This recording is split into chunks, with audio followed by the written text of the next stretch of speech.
अस्सलाम वालेकुम, क्या हाल चाल है। होपफुली आप लोग ठीक ठाक होंगे और खुशबाश होंगे। चैनल पर नए हैं तो चैनल को लाइक ज़रूर कीजिएगा, बेल आइकन ज़रूर प्रेस कीजिएगा और वीडियो को फुल देखिएगा। जहाँ कहीं जो बात समझ ना आए थे आप बैक पे ले जाएं या फिर कमेंट बॉक्स में आके मुझसे आप क्वेश्चन ज़रूर करेंगे। तो आज मैं आपके साथ शेयर कर रही हूँ अपनी डेली रूटीन और मेरा दिन कैसे गुजरता है, और इसके साथ साथ मैं आपके साथ शेयर करूँगी छोटी सी रेसिपी भी और कुछ फूड पांडा के हवाले से आपको अच्छी अच्छी बातें भी बताऊँगी, जिससे आपका जो चैनल है, आपका जो बिज़नेस है, फूड बिजनेस है, वो ग्रो हो सके। तो बहुत सारी मेरी बहनें जो हैं परेशान रहती हैं, तो आज उनके साथ सकते हैं।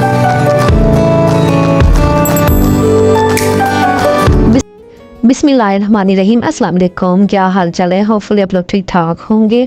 तो आज मैं आपके साथ बिरयानी की रेसिपी शेयर करूंगी और बिरयानी की सर्विंग के बारे में बताऊंगी। आप प्राइवेट फूड बिजनेस का काम करते हैं या फिर आप फूड पांडा पर डील लगाते हैं, जिस तरीके से भी आप फूड का काम चला रहे हैं, दोनों तरीक़ों से मैं आपको हैंडल करना सिखाऊंगी। दोनों तरीके, दोनों टिप्स बताऊंगी कि कहाँ पर कैसे सेल करनी है, और उसकी सर्विंग और उसके वेट और उसका सारा कुछ ईच एंड एवरीथिंग आपके साथ शेयर करूंगी।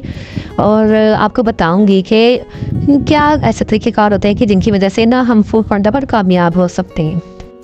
सबसे पहले टिप ये है कि जब आप जो है ना चावल का काम करते हैं, दाल चावल बनाते हैं, आप बिरयानी बनाते हैं या आप घर के लिए बना रहे हैं, प्राइवेट बिजनेस के लिए आप बिरयानी रेडी कर रहे हैं, या कहीं पे आप स्टॉल लगाते हैं या फिर आप हॉस्टल्स वगैरह में, ऑफिस वगैरह में सेंड करते हैं, तो ये वो चीज़ है कि जो कि बार बार गर्म होनी होती है। हम एक बार सुबह में इसकी रेडी कर लेते हैं, इसको बना लेते हैं, और इसके बाद फिर हम जो है इसको हम ओवन में गर्म करते हैं या फिर इसे दम दे के डबल बॉयलर करते हैं।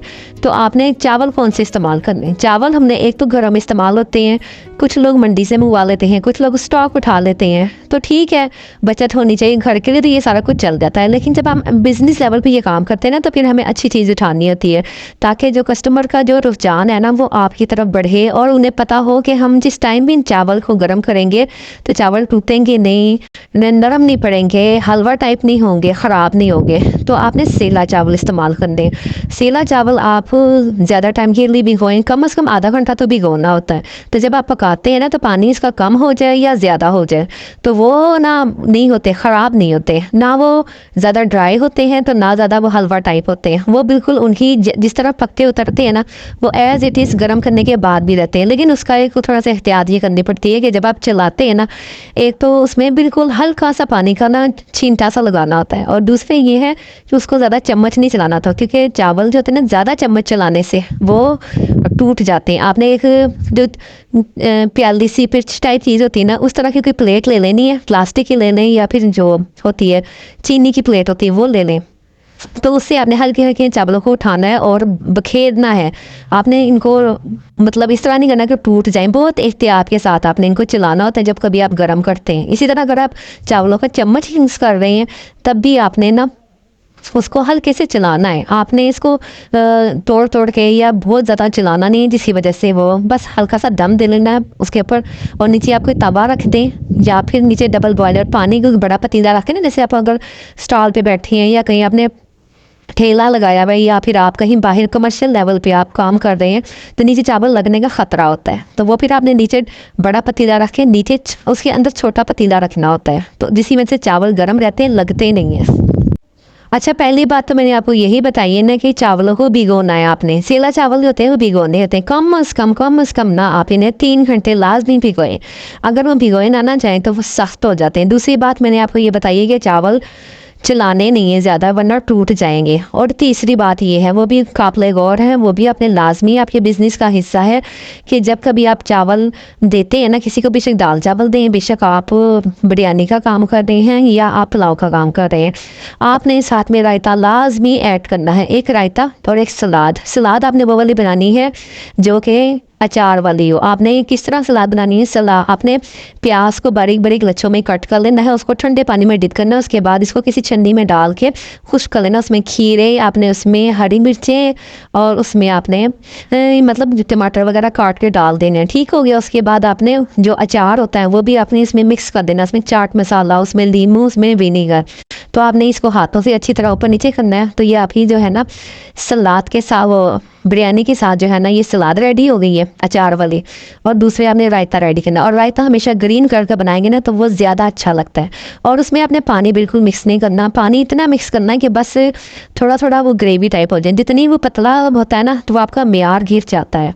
तो आपने मुनाफा ले लें उसका, बेशक आप थोड़ा सा मुनाफा बढ़ा दें, 5-10 रुपये बढ़ा दें मुनाफे में, लेकिन ना चीज़ अच्छी जाए, चीज़ हमेशा परफेक्ट जाएगी, ग्राहक को पसंद आएगी, कस्टमर को पसंद आएगी तो वो नेक्स्ट भी आपको ऑर्डर करेगा।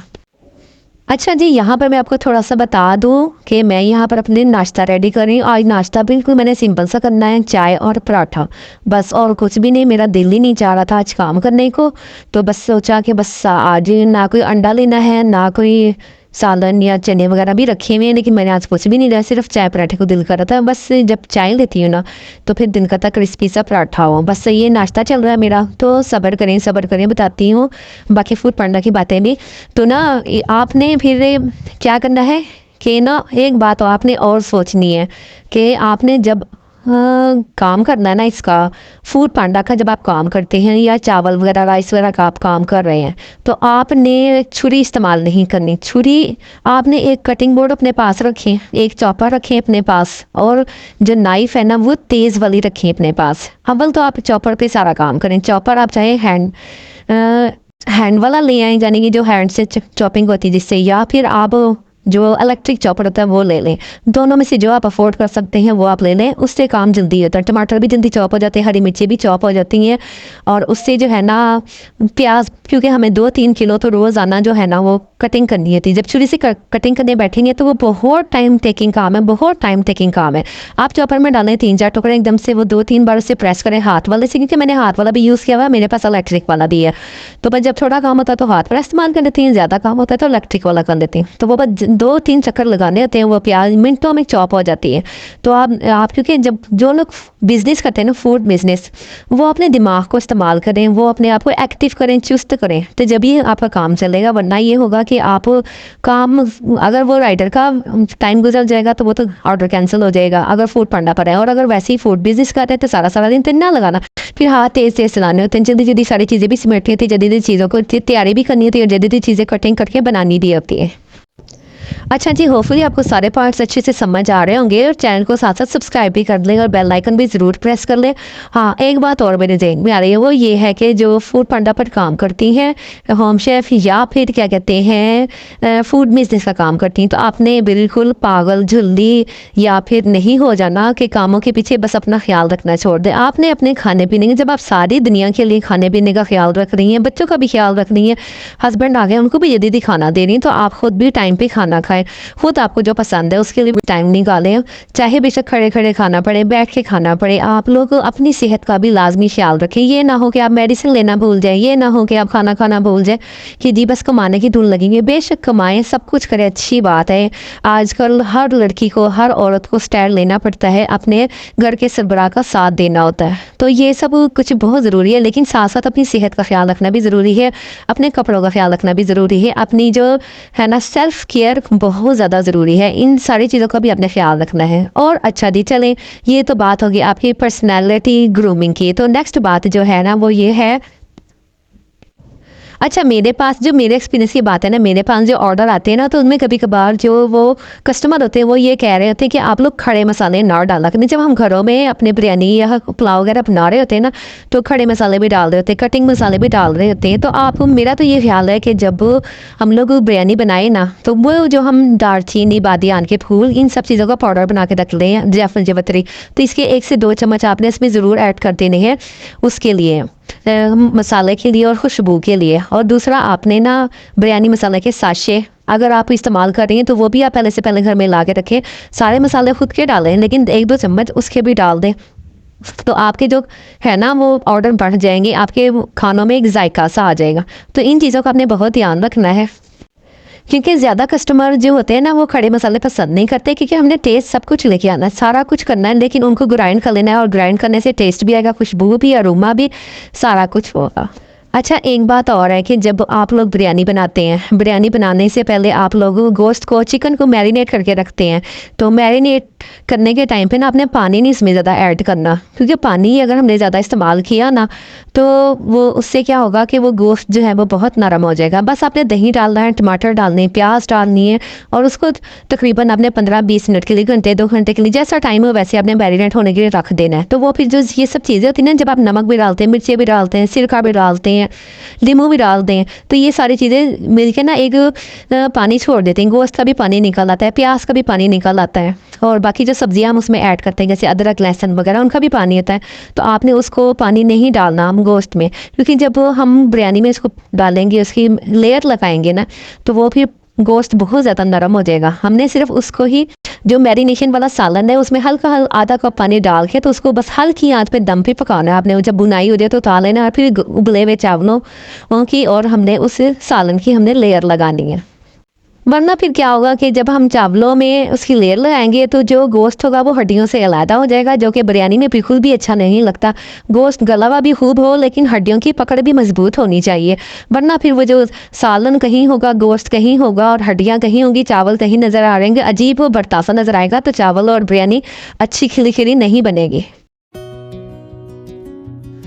अच्छा, एक और बात, जब आप बिरयानी बनाती हैं ना, या मैं भी बनाती हूँ, तो मैंने भी ऐसे ही किया हुआ है कि किलो 2 किलो जब चावल होते हैं तो वो तो घर के स्टोव में, घर के चूल्हे पर ना पक जाते हैं, और जो पतीला होता है वो भी नॉर्मल साइज़ का होता है। जो उसकी आंच होती है, चाहे वो सिलेंडर की हो या वो उसकी सुई गैस हो जो हम स्टोव यूज़ करते हैं, तो वो सब तरफ लग जाती है। लेकिन जब आपने ऑर्डर लेना है, यानी कि आप प्राइवेट ऑर्डर ले रहे हैं, तो उसमें जाहिर सी बात है प्राइवेट ऑर्डर तो इतने अच्छे आ जाते हैं कि वो 4 से 5 किलो भी आ जाते हैं। या फिर हम कोई बिरयानी की देग बना रहे हैं, कोई ऐसी कि जो 5 किलो का पतीला हो या 8 किलो का पतीला हो, तो वो उसमें आपने बर्नर यूज़ करना है। उसको फिर आपने ये गलती नहीं करनी कि आप अपने घर के चूल्हे पर ही बनाना शुरू कर दें।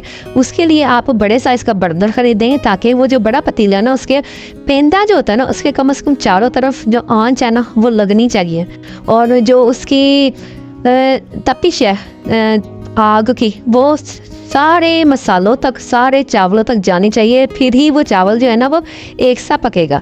नहीं तो फिर ये होगा, आपने अगर ये गलती कर दी ना कि वो बर्नर नहीं यूज़ किया, तो फिर कहीं से चावल कच्चे, कहीं से चावल हलवा टाइप और कहीं से सही बनेंगे। तो ये तो फिर देग ना हुई, फिर ये चावल भी नहीं सही बनेंगे, ना दम उनका सही आएगा। तो ये आपने ज़रूर अपने ज़हन में रखना है।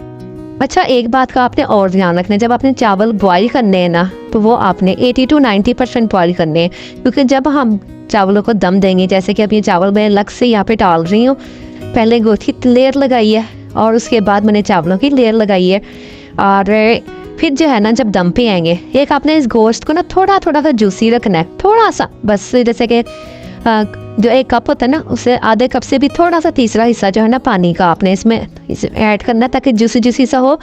वो जो नीचे से सालन है वो लगे ना, जले ना, थोड़ा सा मॉइस्चर होना चाहिए उसके अंदर। तो इस तरह चावलों का दम बहुत अच्छा सा आता है। और ख़ासतौर पे जब आप गोश्त को मैरिनेट करते हैं ना, तो मैरिनेट करते थे मैं अपने चाट मसाला, ये मैं आपको सीक्रेटली बता रही हूँ अपनी, कि जो मैं ऐड करती हूँ, और बिरयानी मसाला, बम्बई बिरयानी मसाला, चारी गोश्त का मसाला, इसके 1 चम्मच डाल देती हूँ, और उसके बाद मैं येलो कलर फूड भी ऐड कर देती हूँ। तो उससे जो हमारा मैरिनेट हुआ सालन बनता है ना, जिसकी हम लेयर लगाते हैं, वो बड़ी मज़ेदार सी, चस्का सी बनती है, बड़ी टेस्टी बनती है। इसका हर बाइट जो होता है ना वो बड़ा स्पाइसी सा आता है, बड़ा खूबसूरत सा उसका टेस्ट आता है। अच्छा, अब यहाँ पे मज़ीद जो है ना, मैं चावलों को मतलब बहुत प्यारा सा टेस्ट लाने के लिए मक्खनी टाइप जो एक जायका होता है ना, वो मैं इसके लिए क्रीम यूज़ कर रही हूँ। आप चाहे तो यहाँ पे मक्खन भी ऐड कर सकते हैं, ये आपकी अपनी मर्जी है। बेशक घर वालों के लिए बना रहे हैं या बाइट वालों के लिए बना रहे हैं, क्योंकि हमने जो चीज़ ऐड करते जाना है ना, उसका इसमें हमने प्रॉफिट डालते जाना है। और जब आप गोश्त लेकर आते हैं, 1 किलो जैसे गोश्त है ना, उसकी तकरीबन जो 1 किलो बिरयानी की है, तकरीबन आपकी 6 सर्विंग निकलेंगी। आपने 6 ही पीस करवाने हैं गोश्त के भी, 6 के 8 पीस करवा लें, तो वो जो पीस है ना वो फिर अलग-अलग आपने रख लेने हैं। फिर जब चावल निकाल लेना आपने, तो वो 1 पीस आप उसमें डाल देना है। अच्छा, अब मैं आपको ना, जब तक ये दम आ रहा है चावलों को, तो मैं आपको बता देती हूँ, 1 किलो चावल और 1 किलो गोश्त की जो बिरयानी बनती है, उसका टोटल वज़न आता है 4.5 किलो, और उसकी तकरीबन 16 सर्विंग निकलेंगी। अगर आप पूरी मुर्गी का गोश्त ले रहे हैं तो वो उसमें काफ़ी सारा गोश्त आ जाता है। किलो के हिसाब से नहीं ले रहे तो आपने इसकी 16 पीस करवाने हैं। तो इस तरह आपने जितनी सर्विंग ने 16 सर्विंग आपकी कम से कम निकल आएंगी। तो आपने उसकी जो सेल प्राइस है ना, एक तो अपने एरिया का पता कर लेना आपने कि आपके एरिया में एक जो है वो अगर 250 ग्राम आपने चावल दिए हैं या फिर आपने 300 ग्राम चावल किए हैं, तो आपने उसकी रेट निकाल देने अपने इलाके के जो होम शेफ़ हैं या जो आपके इलाके में एक प्राइवेट जैसे कोई कबाबिश वाले होते हैं, कहीं पे कोई भी होते हैं, वो एक कप की सर्विंग कितने की आपको सेल कर रहे हैं, या घर पे आप ऑर्डर करते रहते हैं बिरयानी, तो वो 400 450 की आती है। तो बस आपने उसी हिसाब से उसका रेट रखना है, उसकी पैकिंग करनी है, अच्छे से टेप वगैरह लगा देनी है। और कुछ लोग जो है वो शामी कबाब भी ऐड कर देते हैं इसके दरमियान में, तो वो आपकी अपनी मर्ज़ी है। आपसे अगर शामी कबाब ऐड कर रहे हैं इसके दरमियान में दो, तो उसकी आपने अलग से प्राइस लगानी है। आपने कस्टमर को बता देना कि 2 शामी कबाब ऐड किए हैं। कुछ लोग इसमें बॉयल अंडे भी रखते हैं। तो वो जो जो चीज़ आप इनमें ऐड करते जाएंगे ना, वो चीज़ें, अगर आपने सिर्फ सिंपल बिरयानी दे रहे हैं, स्टूडेंट बिरयानी बनाई है, जैसे कि तालिब इल्म कॉलेजेस वगैरह के लिए आप बना रहे हैं और आपने लगाया कि ये मेरे घर से पिक कर सकते हैं, दे सकते हैं, या आपने स्टेटस पे लगाया, फेसबुक पे लगाया है, तो आपने सिर्फ जो एक्स्ट्रा चीज़ मतलब वो आपने देनी है ना, वो सिर्फ रायता है और अचारी सलाद है, ये 2 चीज़ें आपने देनी है। लेकिन अगर आप जैसे जैसे चीज़ें बढ़ाते जाएंगे वैसे वैसे आपकी जो प्राइस है वो बढ़ती जाएगी। तो होपफुली आपको आज की जो वीडियो है वो बहुत ज़्यादा इन्फॉर्मेटिव लगी होगी, बहुत ज़्यादा मतलब मैंने मेहनत से बनाई है। तो आप मेरे चैनल को जल्दी सब्सक्राइब भी कर दें और बेल आइकन ज़रूर प्रेस कीजिएगा और लाइक ज़रूर कीजिएगा, ताकि यूट्यूब को पता चले कि इस वीडियो में कुछ ना कुछ सीखा है आप लोगों ने। तो फिर मिलते हैं इसी वीडियो में। अल्लाह हाफिज़।